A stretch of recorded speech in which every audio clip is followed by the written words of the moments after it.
Tomato দিয়ে ডাল, হলুদ ছাড়া, পালং শাক, হলুদ ছাড়া, আলু বেগুন দিয়ে তেলাপিয়া মাছ।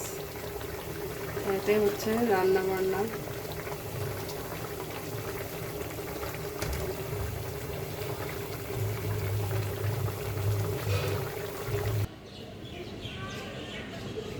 আসো ঘরে আসো, আসো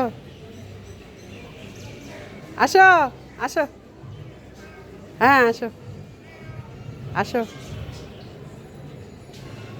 সবাইকে অষ্টম রমাদানের শুভেচ্ছা, অনেক অনেক শুভেচ্ছা। একদম একটু রসুন দিয়ে, তেলের মধ্যে রসুন দিয়ে, এই লাল মরিচটা দিয়ে, টমেটো আলু দিয়ে পালং শাকটা আমি সিদ্ধ করেছি হালকা করে। শুভ দুপুর সবাইকে। এই ডিম দুটো এখন ছাড়িয়ে নেব আমি।